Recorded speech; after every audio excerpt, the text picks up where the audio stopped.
keadaan Nabi Muhammad SAW. Apa yang dibutuhkan lagi? Kata Rasul, ya Allah, saya tidak akan puas masuk surga sampai hamba-hambamu yang ada di neraka, umatku, diselamatkan. Allah subhanahu wa ta'ala mengizinkan Nabi Muhammad keluarkan dari neraka. Dia keluarkan. Sudah cukup ya Nabi Muhammad? Tidak cukup ya Allah, masih ada lagi. Diambil lagi, dikeluarkan, diambil lagi, dikeluarkan. Artinya dari umat Nabi Muhammad yang masih banyak dosanya, yang masih banyak kelewatannya sama Rasulullah, yang tidak pantas memberi kemuliaan kepada Rasulullah SAW, dapat pula syafaatnya Nabi Muhammad. Yang tidak pernah memberi tanda sayang dan cinta kepada Rasul, dapat rasa sayang dan cinta Nabi Muhammad SAW. Sambil kata malaikat Jibril, demi Allah saya melihat Nabi Muhammad mengambil manusia dari neraka Jahannam, diselamatkan dari siksa dan membawa mereka ke surga. Kata malaikat Jibril, sambil aku kira tidak ada lagi yang tersisa di neraka Jahannam, saking banyaknya yang dikeluarkan oleh Rasul. Itu syafaat Rasul sallallahu alaihi wasallam. Oleh karena itu jamaah sekalian, ini yang saya ceritakan. Saya mohon kalau anda lagi bersalawat, ingat itu semua. Nabi Muhammad bukan Nabi yang biasa. Nabi Muhammad adalah Nabi yang penolong kita nanti di hari kiamat. Seandainya kita masuk neraka Jahannam, masih ada harapan kita dapat syafaat Nabi Muhammad SAW.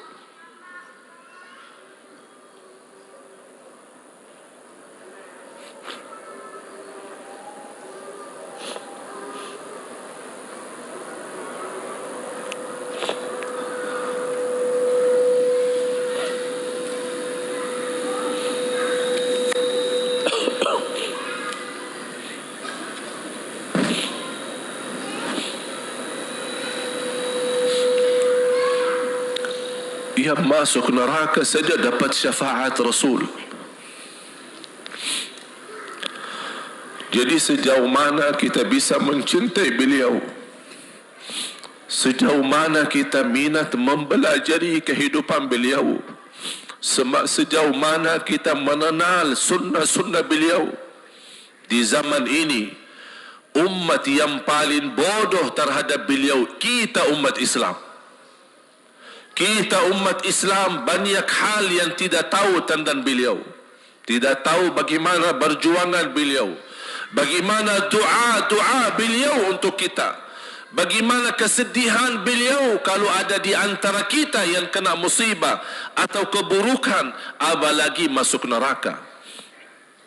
Siti Aisyah radhiyallahu anha,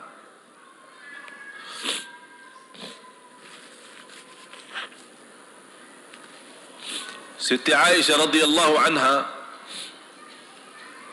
pernah minta sama Rasul doa. Ya Rasulullah, tolong doakan saya. Rasul mendoakan, Allahumma ighfir li Aisyah ma taqaddama min dhanbiha wa ma ta'akhkhar, ma qaddamat wa ma akharat, wa ma asarrat wa ma a'lanat.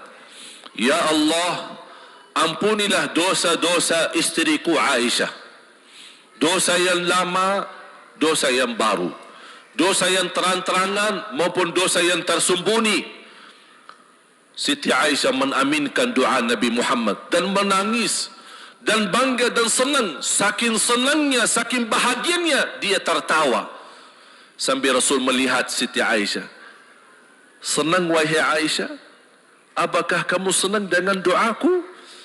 Kata Siti Aisyah, bagaimanakah aku tidak senang? Aku justru merasa bahagia dengan doamu untukku ya Rasulullah. Apa kata Rasul? Ketahuilah wahai Aisyah, ketahuilah doaku yang baru ini untukmu, itulah selalu doaku untuk umatku di setiap salat. Itu doa Nabi kita buat kita. Setiap beliau salat mendoakan kita, ya Allah ampuni dosa umatku, dosa yang lama, dosa yang baru, dosa yang sembunyi, dosa yang terang-terangan. Setiap salat itu doa Nabi kita, Nabi Muhammad SAW untuk kita semua. Apa yang diminta oleh Rasul?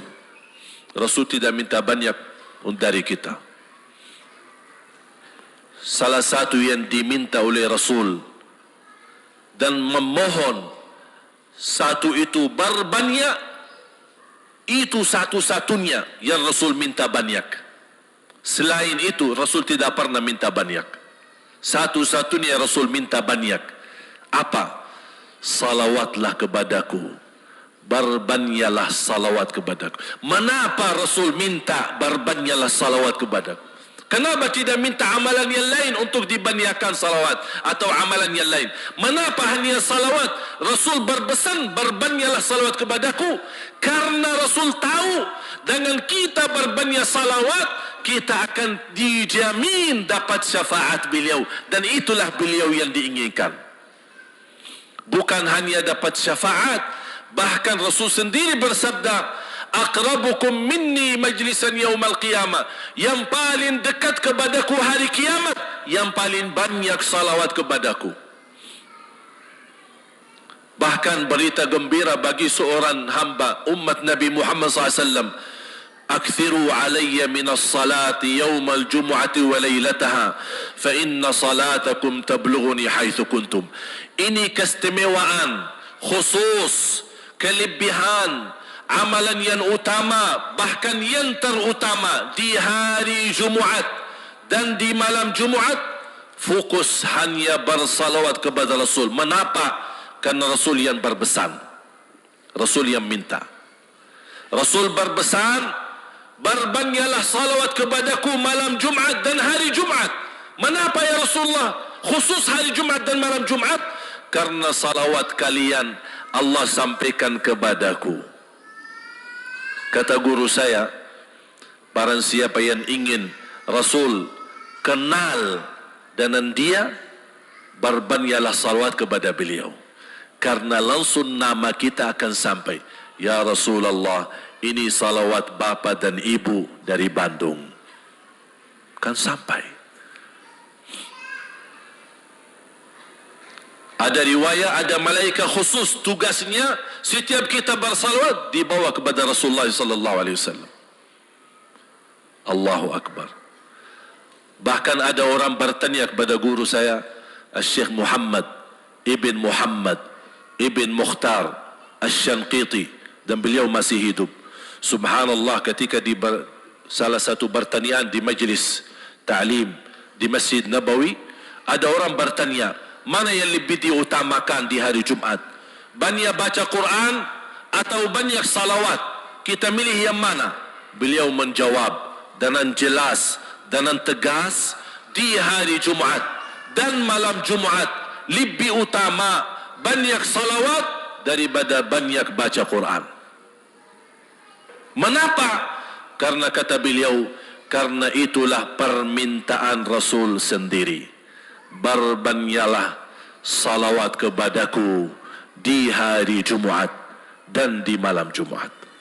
Dan banyak riwayat yang lain. Kalau saya sebutin manfaat, keutamaan salawat kepada Rasul, lebih daripada 100 manfaat. Menghilangkan kesusahan, memberi kemudahan lunasi hutang, menyembuh penyakit, menjamin ampunan dosa, mendapat 10 rahmat, mendapatkan syafaat Rasul, posisi kita semakin mulia. Setiap kali kita salawat semakin naik darajat kita. Barang siapa yang salawat kepadaku 10 kali, dapat 10 kebaikan, dapat 10 rahmat, dihapus 10 kejahatan, dan naik 10 darajat, dan di akhirat dapat syafaatku. Luar biasa. Hadis yang terakhir, Ubay bin Ka'ab radhiyallahu anhu berkata, ya Rasulullah, aku suka berdoa. Karena salawat, arti salawat adalah doa. Arti salawat, doa. Ya Rasulullah, aku suka berdoa. Berapa dari doaku saya jadikan untukmu? Artinya berapa persen ya? Kalau bahasa kita, berapa persen kira-kira? Kalau misal saya doa 10 menit, berapa menit untuk Rasul dan yang sisanya buat aku? Contoh, aku kalau berdoa, ya Allah ampuni dosaku, ya Allah murahkan rezeki, sembuhkan penyakit, Allahumma salli ala Muhammad wa ala ali Muhammad. Berarti lebih banyak untuk diri kita, baru untuk Rasul. Sahabat itu ya Rasulullah bertanya, ya Rasulullah, berapa bagian dalam doaku saya jadikan untukmu? Apa kata Rasul? Kata Rasulullah SAW, ma syi'ta wa in zidta fahuwa khairul lak. Ya terserahmu. Mau doa bagaimana untukku? Ya terserahmu. Tapi semakin banyak untukku, semakin banyak manfaatnya untukmu. Apa kata sahabat? Ya Rasulullah, saya akan jadikan separuh doaku hanya salawat kepadamu. Artinya kalau saya doa 10 menit, 5 menit salawat dan 5 menit doa untuk diriku sendiri. Apa kata Rasulullah? Terserahmu. Wa in zitta fahuwa khairul lak. Kalau kamu berani tambah, itu jauh lebih baik untukmu. Tawar-menawar sama Rasulullah SAW, sampai di ujung hadis beliau berkata, ya Rasulullah, saya janji doaku semuanya untukmu. Artinya apa? Kalau dia angkat tangan berdoa, tidak satu pun minta buat diri.